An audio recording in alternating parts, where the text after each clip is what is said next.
여러분 안녕하십니까? 워싱턴톡의 함지하입니다. 북한이 핵역량을 증강하면서 한국에선 자체 핵무기 보유 요구가 높아지고 있습니다.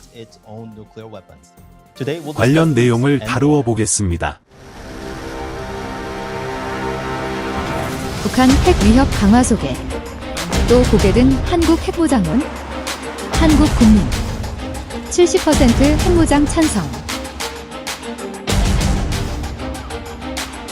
미국 확장 억제 강조하지만 동맹 요구에 귀 기울여야 한다는 목소리도 있습니다.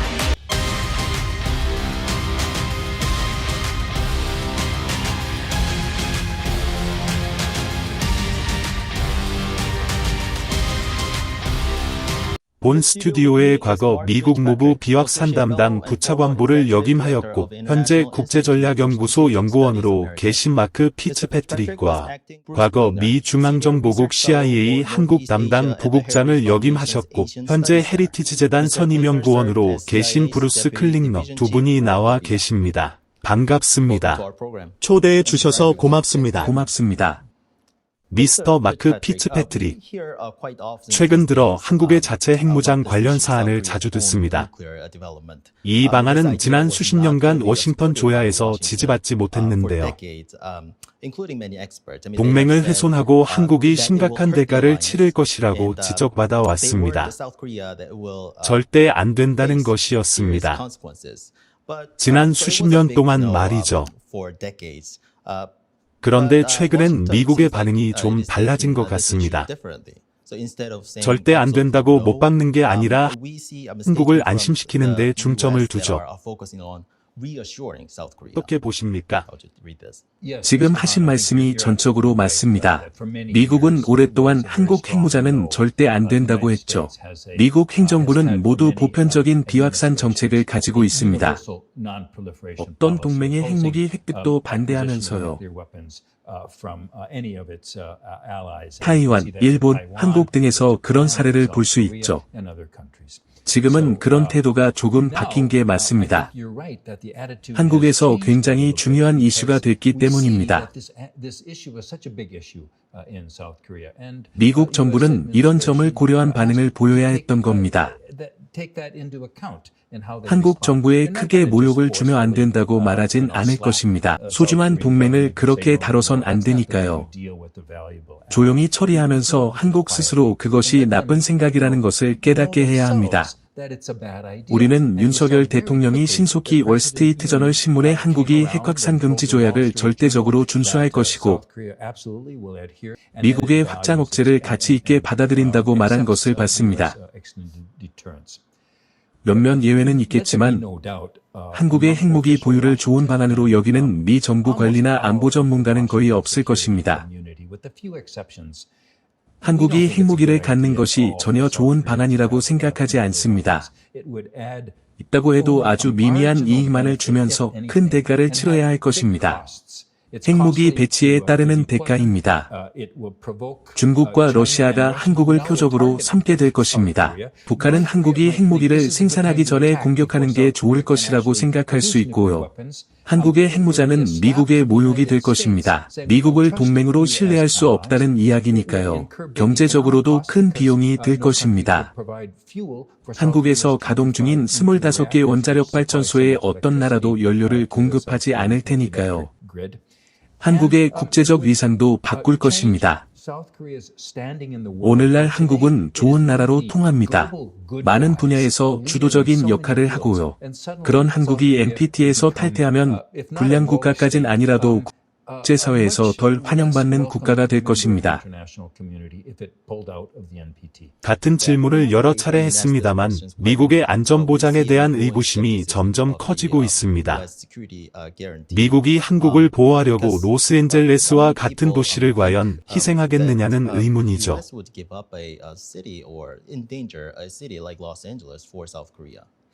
미국은 한국의 우려를 이해합니다. 확장 억제 강화에 더 전념하는 이유죠. 한국과 논의를 강화하는 이유이기도 하고요. 확장 억제 논의를 위한 다양한 장을 통해서 말입니다. 미국이 서울을 위해 시애틀을 희생할지에 대한 문제가 있습니다. 흥미로운 말이긴 하지만 정말로 그렇게 봐야 할까요? 미국의 유럽 동맹들은 40여 년간 소련이라는 훨씬 더 강력한 위협을 마주했습니다. 엄청나게 많은 핵무기를 말입니다. 그런데 독일이 핵무장을 했나요? 폴란드는요? 이탈리아는 어떻습니까? 그렇지 않았습니다. 미국의 억지력을 믿었기 때문입니다. 지금 우리는 북한으로부터 작은 위협을 받고 있습니다. 미국은 이런 위협 때문에 동맹을 포기하진 않을 것입니다. 영국과 프랑스는 결국 핵무장을 하지 않았습니까? 영국과 프랑스는 애초부터 상황이 매우 다릅니다. 모두 2차 세계대전의 희생자들이죠. 영국은 초기부터 미국의 핵무기 프로그램에 동참했습니다. 우리는 영국과 공동 개발에 나선 것이죠. 그러다 몇 년 후 미국 의회는 그것을 홀로 하길 원했습니다. 영국엔 따로 가자고 한 것이고요. 그러나 영국은 이미 시작한 상태였습니다. 프랑스는 항상 독자적으로 행동하고자 합니다. 자체적인 억제력을 갖길 원하죠. 그래서 일찌감치 자체 핵무기를 갖게 됐습니다. 하지만 다른 유럽 국가들은 그렇게 하지 않았습니다. 한국을 영국, 프랑스와 비교할 수 있겠습니까? 이탈리아와 더 유사하지 않나요? 어떻게 보십니까? 분위기가 바뀌고 있다고 느끼십니까? 미국에서 오랫동안 금기시돼 온 주제인데요. 그런데 요즘엔 꽤 많은 전문가들이 관련 논의를 하고 있고 제안도 내놓고 있습니다. 적어도 현재 많은 한반도 전문가들의 논의 주제이죠. 확실히 논의 주제가 된 건 맞습니다. 하지만 미국 정책에서 실질적 태도 변화는 없었습니다. 지난 수년 동안 한국에선 미국 전술 핵무기 재도입이나 자체 핵무기 프로그램 혹은 핵공유 관련 논의가 있었죠. 주로 비주류에서 옹호됐었는데 이제는 주류 논의 주제로 편입됐습니다. 북한의 위협이 커졌기 때문입니다. 북한이 미국 본토를 겨냥할 수 있는 대륙간 탄도미사일을 보유하면서 미국이 서울을 위해 시애틀이나 샌프란시스코를 희생하겠느냐는 우려도 있습니다. 또 많은 일본, 한국 관리들은 트럼프 대통령 재선이 미군 철수 위협으로 이어질 수 있다며 우려했죠. 한국의 민족적 자존심도 한몫했습니다. 프랑스와 영국은 되는데 우리는 왜 안 되느냐는 것이죠. 한국 핵무장 논의가 주류가 된 건 이런 이유 때문일 것입니다. 그러나 역대 한국 정부는 핵 개발에 관심 없다고 했습니다. 윤 대통령도 그것을 옹호했다가 곧바로 철회한 것으로 보입니다. 혹은 당국자들에게 철회를 지시했겠죠. 키츠패트릭 연구원의 말처럼 미국은 그런 행동의 대가를 물밑에서 언급했을 것입니다. 언론 등이 이 문제를 제기하면서 미국은 반응할 수밖에 없었습니다. 이전까진 논의할 만한 주제가 아니었고요. 미국은 한국을 지금까지 안심시키기 위해 취한 모든 조치뿐 아니라 물리적 행동까지 보여주려 애쓰고 있습니다. 미국이 얼마나 한국 방위에 통합되어 있는지 말입니다. 연합사령부를 포함해서요. 우리는 물밑에서 논의하고 있습니다. 공식적인 협상과 대화도 계속되고 있고요. 미국은 한국의 목표가 무엇인지, 더 큰 확신을 주기 위해 무엇을 할지 파악하는데 더 적극적으로 나서고 있습니다. 미국이 그런 우려를 완화하기 위해 노력 중이라고 생각합니다. 미국은 한국이 원하는 걸 다 할 수는 없지만 지금처럼 조용히 처리하는 게 최선이라고 봅니다. 하지만 미국은 한국인들의 우려를 해소하기 위해 확장 억제 논의를 가속화하는 게 과거와 다른데요. 미국은 한국 방위를 서약한 조약을 언급하고 있습니다. 확장 억제 약속도 있고요. 대통령과 고위 관리들이 수년간 우리의 공약을 언급했습니다. 한국전 참전 기념비에 새겨진 3만 6천 명의 미군 장병의 이름이 한국 방위에 대한 우리의 공약을 보여줍니다. 물론 한국에 배치된 미군 장병 2만 8,500명도 그런 약속의 징표입니다. 미국이 한국과 운용 중인 연합방위사령부도 그렇죠. 대규모 군사 훈련도 재개했습니다.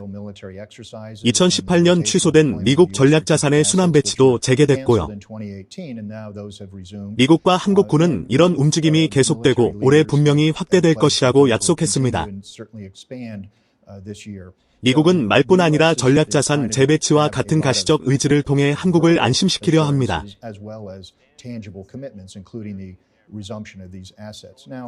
우리가 핵계획 그룹을 신설하거나 물밑 협상을 통해 다른 양자 메커니즘을 만들지는 좀 더 지켜볼 일입니다. 그러나 미국은 그런 우려를 덜어주기 위해 노력 중입니다.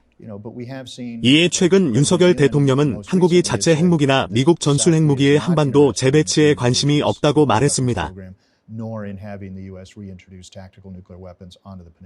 토니 블링컨 미국 국무장관은 다음 달 중국을 방문합니다. 블링컨 장관이 중국 측에 이런 말을 할 수 있을까요? 당신들이 북한에 대해 아무것도 하지 않는다면 한국이 핵무장을 할 것이고 일본도 그럴 것이다라고요. 이것이 중국을 압박하는 방안이고 미국이 사용할 수 있는 매우 유용한 도구라는 제안도 있는데요. 존 볼튼 전 백악관 국가안보보좌관이 워싱턴 포스트 기고문에서 그런 주장을 하는 것을 봤습니다. 과거에도 그런 발언이 나온 적이 있죠. 조지 W. 부시 행정부 시절 딕 체니 부통령은 중국에 그런 말을 했습니다.